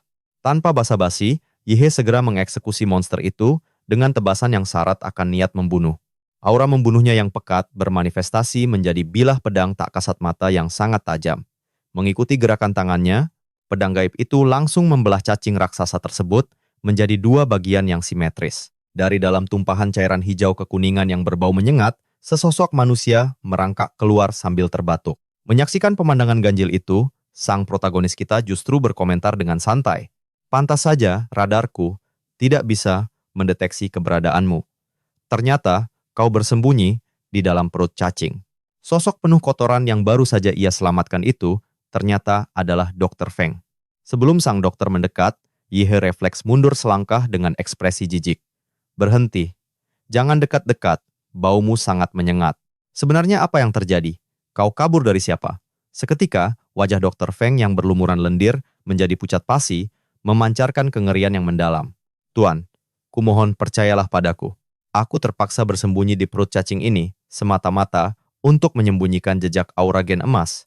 Organisasi burung laser mengirim monster kemari untuk merebutnya kembali. Wujudnya adalah gabungan biologis yang sangat menjijikkan. Aku yakin monster itu sekarang sedang melahap semua makhluk hidup di seluruh penjuru kota barat. Tuan, kita harus segera pergi sebelum monster itu menemukan kita. Mendengar penjelasan panik Dr. Feng, Yihe justru merasa dejavu. Cerita tentang monster gabungan itu terdengar begitu akrab di telinganya. Sambil tersenyum tipis, ia mematerialisasikan gumpalan biologis berwarna hitam kemerahan di telapak tangannya. Melihat gumpalan mengerikan itu, mulut Dr. Feng langsung terkunci rapat saking terkejutnya. Sambil menahan jengkel, Yihe mengulurkan tangannya. Hei, apa yang kau tunggu? Sejak kapan kau jadi suka melamun begini? Cepat serahkan gen emas itu. Sejujurnya, Yihe tidak terlalu membutuhkannya saat ini. Namun, karena tabungnya masih tertutup lendir cacing yang menjijikkan, ia terpaksa menggunakan kekuatannya untuk membuat kotak itu melayang ke tangannya tanpa perlu menyentuhnya. Di dalam kotak pelindung itu, ternyata hanyalah sebuah tabung reaksi seukuran jari. Akan tetapi, cairan kental di dalamnya berkilauan bagai emas cair dan memancarkan aura yang dahsyat. Hanya dengan menatapnya, Yihe tanpa sadar menelan ludah. Setiap sel di tubuhnya berteriak menginginkan cairan berharga itu. Menyadari instingnya mulai mengambil alih, ia bergegas menutup kotak itu sebelum sisi monsternya lepas kendali. Firasatnya berkata, ini bukan saat yang tepat untuk menyerapnya. Berdasarkan pengalaman sebelumnya, setiap kali ia menyerap energi dalam jumlah masif, tubuhnya akan memasuki fase evolusi paksa dan membuatnya hibernasi untuk waktu yang lama. Kota Barat masih menjadi zona perang, jelas bukan tempat ideal untuk berkultivasi. Menghargai kerja keras bawahannya, Yihe memberikan pujian tulus. Kerja yang bagus, Dr. Feng. Misi kali ini kau selesaikan dengan sempurna. Namun setelah memujinya, Yihe tiba-tiba menusukkan jarinya ke dada kiri Dr. Feng, tepat di jantungnya. Lewat tusukan itu, ia menyuntikkan sebagian kecil parasit biologis hitam kemerahan langsung ke sistem peredaran darah sang dokter. Yihe yakin dengan kejeniusan seorang ahli biologi terkemuka, parasit ini akan menjadi alat modifikasi tubuh yang luar biasa di tangan Dr. Feng. Sebelum sang dokter sempat sadar dari keterkejutannya, sebuah sirip dorsal tajam berwarna hitam, kebiruan tiba-tiba tumbuh dari punggung Yihe, memancarkan urat-urat cahaya biru yang terang. Tanpa mengernyitkan dahi sedikit pun untuk menahan sakit, pemuda itu merobek paksa sirip yang terhubung ke tulang punggungnya hingga berlumuran darah, lalu menyerahkannya pada Dr. Feng. Pegang ini. Anggap saja hadiah tambahan dariku. Seberapa jauh kau bisa memaksimalkan potensi dari jaringan sel ini? Semuanya bergantung pada kejeniusanmu. Menerima harta karun biologis yang tak ternilai harganya itu, mata Dr. Feng langsung berkaca-kaca menahan haru sambil memeluk erat sirip tersebut. Dengan suara bergetar, ia bersumpah setia. Tuan, atas pengorbanan berharga yang Anda berikan hari ini, hamba bersumpah, kelak akan membangun kerajaan biologis terhebat untuk Anda. Setelah menyuruh Dr. Feng pergi, Yihe pun kembali melesat ke angkasa. Di tengah heningnya malam, pemuda itu menggeliat pelan, membiarkan angin dingin menerpa wajahnya sambil menatap panorama kota barat yang porak-poranda. Sorot matanya yang tajam memindai setiap sudut, sebelum sebuah gumaman lirih terucap, monster di kota ini terlalu padat berkumpul di pusat. Operasi pembersihan besar-besaran akhirnya dimulai. Medan perang di sisi timur kota barat kini telah berubah menjadi lautan kekacauan. Gugurnya dua penguasa, Iblis Bumi dan Raja Kumbang Tanduk Emas, telah meruntuhkan seluruh moral pasukan utama monster. Tanpa pemimpin, ribuan monster itu kini dilanda kepanikan. Bergerak liar tak tentu arah bagaikan lalat tanpa kepala. Kekacauan itu begitu parah, bahkan sebelum pasukan manusia sempat bergerak, gerombolan monster itu sudah saling membantai satu sama lain. Menghadapi gelombang musuh yang mengamuk membabi buta, pasukan manusia seharusnya bisa dengan mudah mengambil alih situasi. Namun, tepat saat mereka bersiap untuk maju, melancarkan pertempuran jarak dekat yang sangat berisiko, sistem komunikasi mereka tiba-tiba menerima pesan darurat. Sebuah instruksi absolut yang tak bisa ditawar. Serahkan seluruh operasi pembersihan di kota kepadaku. Semua praktisi bela diri, segera mundur sekarang juga. Malam pun tiba, menyelimuti segalanya dalam kegelapan pekat. Hanya menyisakan siluet bulan sabit yang bersinar dingin. Di bawah cahayanya yang temaram, sebuah fenomena hujan meteor biru yang mengerikan akan segera dimulai. Melalui sapuan radar medan magnet kehidupannya, tak ada satupun monster di kota barat yang bisa lolos dari pengawasannya. Semua target telah terkunci. Sesaat setelah kaki Yihe menyentuh aspal, pori-pori tubuhnya menyemburkan parasit biologis hitam kemerahan. Materi mengerikan itu merayap dan tumbuh menggila hanya dalam hitungan detik. Di bawah kendali penuh pikirannya, materi organik itu mulai menyatu, membentuk sebuah bola raksasa yang mengerikan. Dan yang lebih gila, seluruh permukaannya dipenuhi oleh ratusan laras senjata dan moncong meriam tempur. Inilah artileri hidup 360 derajat yang ditenagai langsung oleh reaksi fusi nuklir dari dalam tubuh pemuda itu. Berdiri kokoh di pusat kendali, ia menatap kerumunan targetnya dengan pandangan sedingin es. Akan kutunjukkan pada kalian kekuatan absolut dari wujud baruku, malaikat penghukum. Detik berikutnya, neraka pun terbuka. Hujan peluru dan misil yang terbuat dari kristalisasi darah dan daging dimuntahkan secara membabi buta. Di dalam setiap proyektil organik itu tertanam energi atom buas yang diselimuti daya kinetik yang dahsyat. Ribuan proyektil melesat membelah malam, meninggalkan jejak api biru yang menciptakan ilusi hujan meteor yang indah sekaligus mematikan. Daya ledak satu proyektilnya saja sudah cukup untuk melenyapkan seorang ahli bela diri agung, dipandu oleh akurasi mutlak radarnya. Setiap tembakan mendarat sempurna, menembus langsung ke inti iblis para monster, tanpa satupun yang meleset. Hanya dalam satu salvo, puluhan ribu bangkai monster telah menutupi jalanan kota. Menyaksikan pembantaian sepihak itu dari monitor, komandan tertinggi pasukan manusia hanya bisa ternganga. Kekuatan tempur pemuda itu, seorang diri setara dengan satu brigade artileri berat. Bahkan, efisiensi pembantaiannya jauh melampaui standar operasional militer. Sambil mengusap wajahnya, sang komandan bergumam tak percaya. Aku benar-benar tidak habis pikir. Dari mana kepala sekolah bisa menemukan monster sepertimu? Setelah salvo pertama, kepulan asap tebal menyembur dari setiap pori-pori artileri raksasa itu. Itu adalah sistem pendingin organik yang sedang melepaskan panas berlebih dari tembakan tadi. Wajar saja, energi atom yang begitu dahsyat di dalam tubuhnya memang rentan mengalami panas berlebih. Tanpa panik, ia membuka komunikasi. Beri aku tembakan perlindungan. Senjataku butuh waktu untuk mendingin. Merespon panggilannya, armada tempur udara di langit langsung mengambil alih, menghujani daratan dengan tembakan. Roket dan meriam membombardir tanpa henti, mengisi jeda waktu sambil terus memusnahkan sisa-sisa monster di bawah. Di sudut gelap yang lain, para monster tingkat pemimpin hanya bisa mengumpat dalam bahasa manusia dengan wajah pucat. Salah satu dari mereka, menggeram frustasi, tak sanggup melihat pembantaian di hadapannya. Sialan. Apa senjata manusia sudah berevolusi sejauh ini? Ini gila. Kita harus menghancurkan artileri di langit itu. Jika tidak, kita tidak akan punya kesempatan untuk kabur kembali ke penjara dosa. Namun, ide itu langsung dipatahkan oleh rekannya yang gemetar ketakutan. Oh, ide yang sangat brilian. Kalau begitu, kenapa tidak kau saja yang memimpin serangan? Kami semua akan mendukungmu dari belakang. Mendengar ajakan bunuh diri itu, perdebatan mereka seketika hening. Tak ada satupun yang berani mengambil risiko. Dan selagi para monster elit itu ragu-ragu, fase pendinginan senjatanya telah berakhir. Tanpa peringatan, gelombang tembakan kedua pun dimulai. Moncong meriam raksasa yang telah mengunci ribuan target kembali bersinar menyilaukan. Diiringi gemuruh dahsyat yang memekakan telinga, laksana badai guntur yang mengamuk, hujan meteor biru kembali dimuntahkan dengan intensitas yang lebih brutal, mengubah langit malam menjadi panggung pembantaian akbar. Ribuan monster yang tersisa sekali lagi dihakimi oleh pedang langit yang menghujam tanpa ampun. Dengan presisi mematikan, setiap tembakan telak menghancurkan inti iblis mereka tanpa memberi kesempatan untuk bangkit kembali.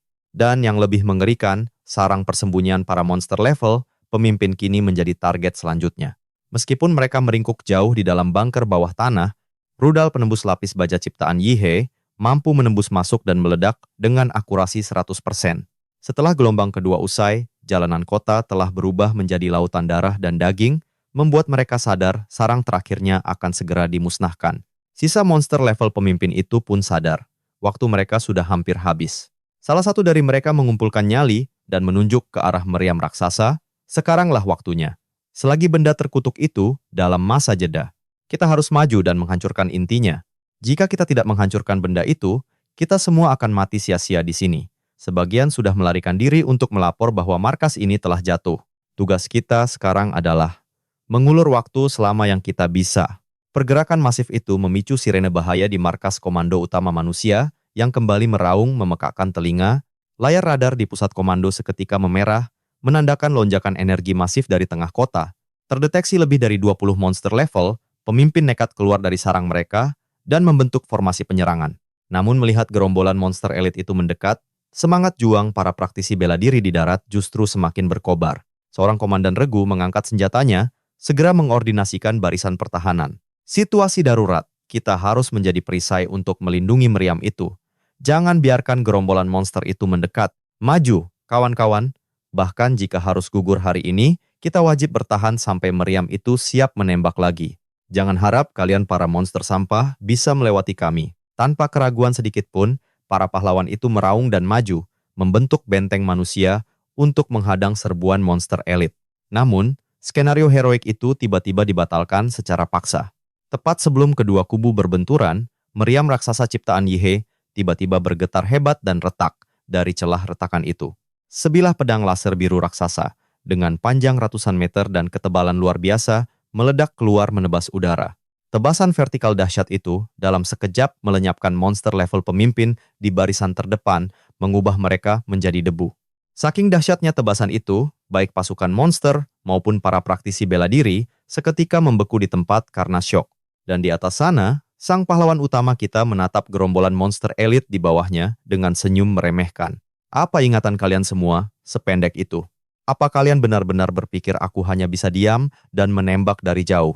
Dengan kekuatan sebesar ini, kemenangan sudah pasti dalam genggaman. Seiring kegelapan malam yang perlahan sirna, teror, hujan meteor biru, dan simfoni jeritan kematian para monster akhirnya mulai mereda. Sinar mentari fajar pun terbit dari ufuk timur, menghangatkan puing-puing kota dan mengusir sisa kegelapan. Menikmati momen fajar yang damai itu, seulas senyum tipis terukir di bibir sang pemuda.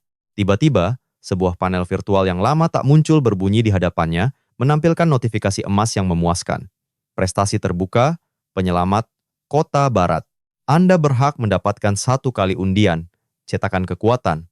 Rupanya, sistem mendeteksi partisipasi aktif Yihei dalam sebuah kampanye militer berskala besar, dengan peraturan sebagai berikut. Jika tingkat kontribusi pribadinya dalam operasi ini melampaui 50%, dia berhak membuka fitur fusi prestasi. Fitur inilah yang memberinya jaminan dari sistem untuk mendapatkan undian cetakan kekuatan tingkat tinggi tanpa gagal. Membaca penjelasan itu, pemuda tersebut hanya bisa tersenyum sinis. Dia sangat hafal dengan trik murahan semacam ini. Trik basi ini sama persis dengan mekanik gacha penguras dompet dari kehidupanku yang dulu. Tapi, jika ini diterapkan pada undian kekuatan yang nyata, jujur saja tawarannya sangat menggiurkan. Lagi pula, jika dipikir-pikir, cetakan monster cluster kini sudah tak ada gunanya lagi untuk meningkatkan kekuatan tempurnya yang sudah melampaui batas.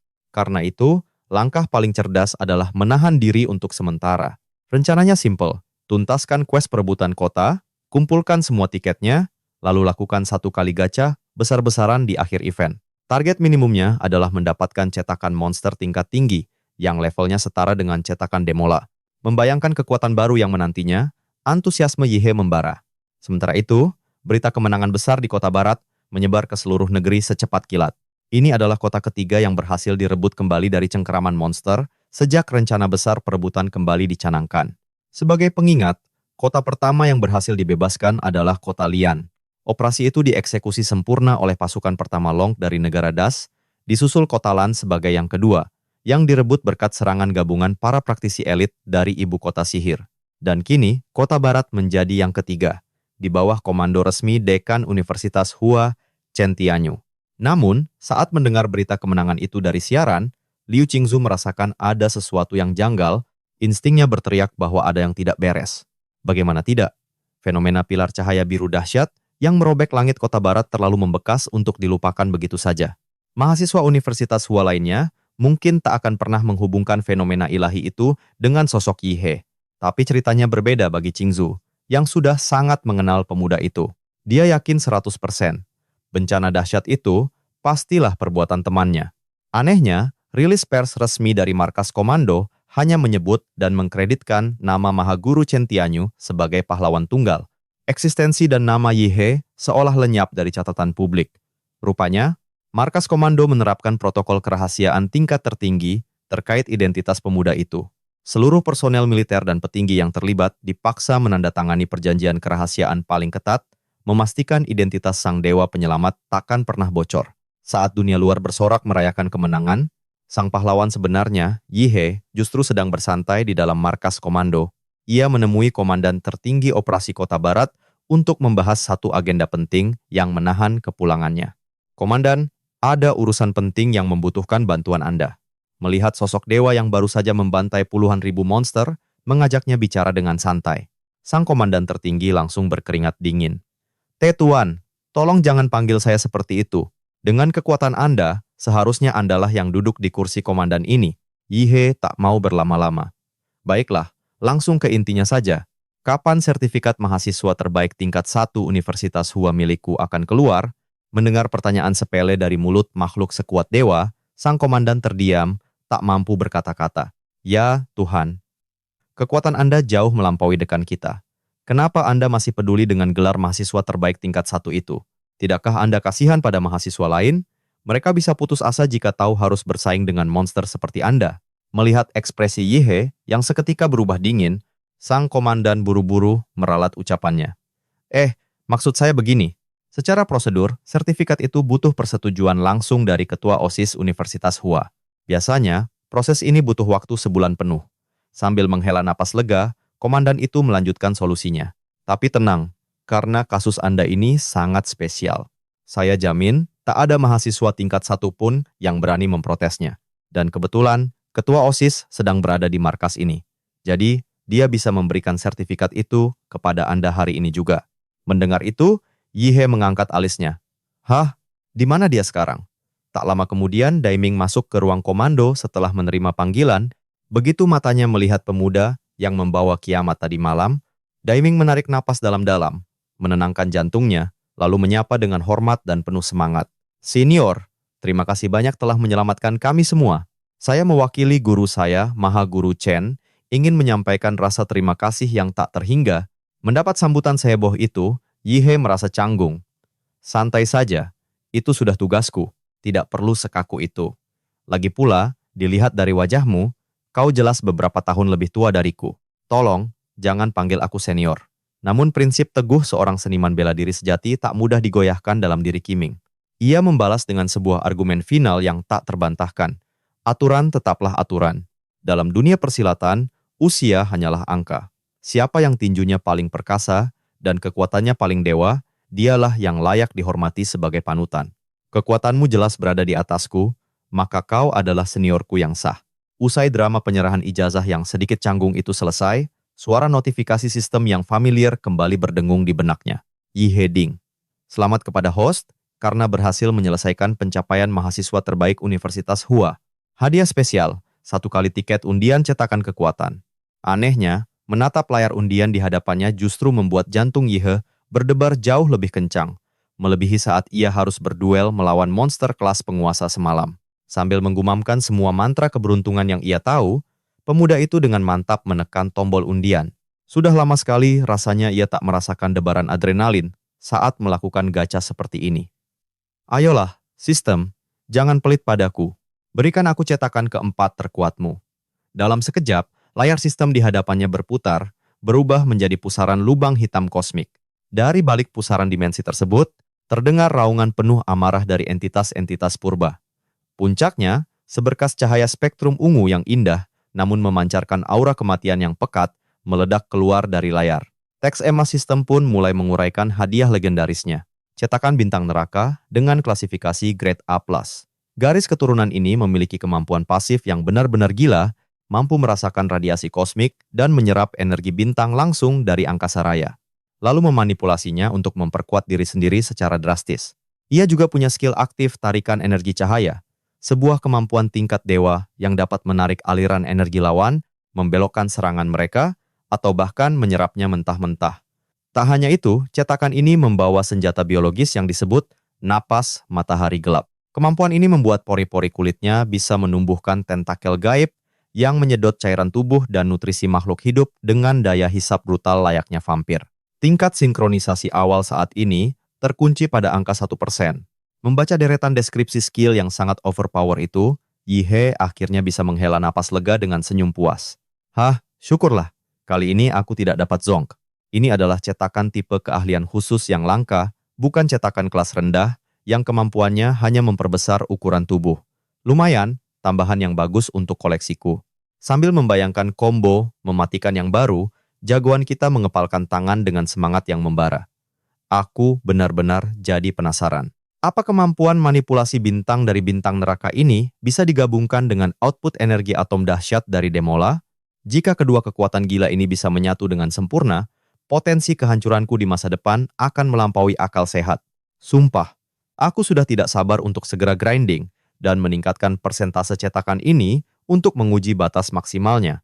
Sementara itu, di garis depan pertempuran yang berbeda, kondisi di kota Qin sangatlah genting.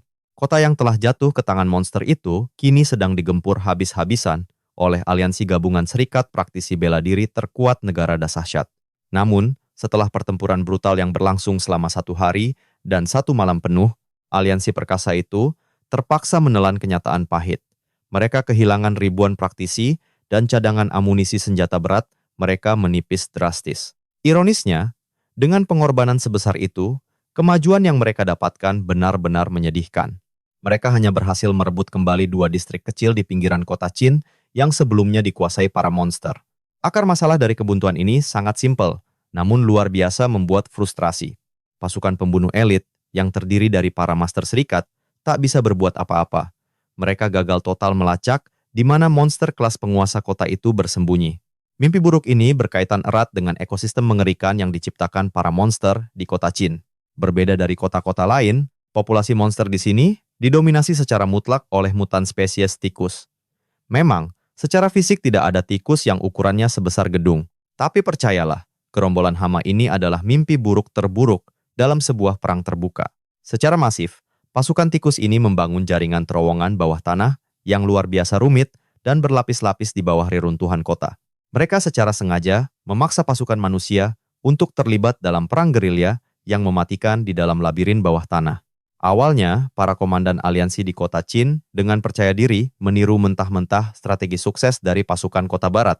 Rencananya sederhana, bombardir wilayah pinggiran dengan artileri berat untuk memancing emosi dan memancing kawanan monster keluar dari sarangnya. Kemudian, saat formasi musuh kacau, mereka akan mengirim tim elit untuk langsung membunuh pemimpinnya. Namun sayang, strategi yang tampak sempurna di atas kertas itu justru berakhir jadi bencana. Pasukan tikus mutan itu ternyata memiliki disiplin militer yang luar biasa tinggi. Dari ribuan bom pancingan yang dijatuhkan, tak ada satu ekor pun yang cukup bodoh untuk keluar dari sarangnya. Alhasil, seluruh area reruntuhan kota tetap sunyi senyap, mencekam bak kota mati. Lebih mengerikannya lagi, semua gerbang utama menuju kota sengaja dibiarkan terbuka lebar, tanpa satupun penjaga yang terlihat.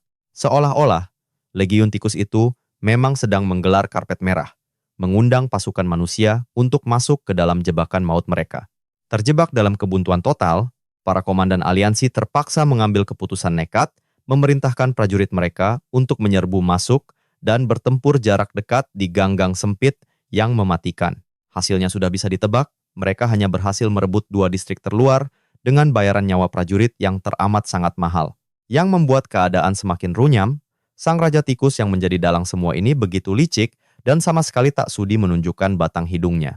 Meskipun kabar kemenangan dari perebutan kota barat telah sampai ke telinga para petinggi aliansi, berita baik itu sama sekali tak mampu menghapus awan suram yang menggelayuti wajah mereka. Mereka bukanlah para pengecut yang gentar menghadapi kematian di medan laga. Bukan itu masalahnya. Hal yang membuat mereka frustrasi hingga ke tulang sumsum adalah situasi tanpa harapan ini. Jangankan bertarung, melihat bayangan sang pemimpin musuh saja mustahil. Namun di saat yang sama, prajurit mereka di garis depan terus berjatuhan satu persatu, menjadi tumbal yang sia-sia. Mereka punya kekuatan raksasa, namun tak tahu kemana harus melancarkan pukulan. Di dunia ini, tidak ada yang lebih meremukkan mental dan membakar emosi selain terjebak dalam sebuah perang konyol seperti ini. Di sisi lain, Yihe kini telah mengubah total penampilannya. Pemuda itu menyusup seorang diri ke kota Qin dengan satu misi mutlak, merebut kembali kota itu dengan tangannya sendiri. Saat ini, hanya dialah satu-satunya orang di planet ini yang mengetahui fakta bahwa 3 mahaguru pelindung negara Das telah lenyap secara misterius. Dan dalang dibalik semua ini, kemungkinan besar adalah figur nomor 1 di dunia persilatan negara Das, Fu Hongsheng. Yihe sungguh tak habis pikir, mengapa Fu Hongsheng tega mengkhianati 3 petarung terkuat dari bangsanya sendiri. Padahal jika dilihat dari segala sisi, baik kekuatan, reputasi, maupun status, pria tua itu sudah duduk nyaman di singgasana tertinggi negaranya. Namanya sudah pasti akan terukir abadi dalam buku sejarah. Tapi dengan menyingkirkan para pilar kekuatan negaranya, tujuannya kini menjadi sangat jelas, yaitu untuk membuat negara Dasashi menjadi lemah dari dalam. Mengingat kecepatan pertumbuhan Yihe yang gila-gilaan, cepat atau lambat, pahlawan kita ini pasti akan menjadi target pemusnahan berikutnya. Pertarungan hidup dan mati antara dirinya dan Fu Hongsheng kini tak terhindarkan. Untuk bisa melawan pria bergelar dewa bela diri itu, Yihe jelas membutuhkan kekuatan yang jauh lebih besar. Terima kasih sudah menonton. Aku Benny, izin pamit untuk berbuka puasa. Sampai jumpa.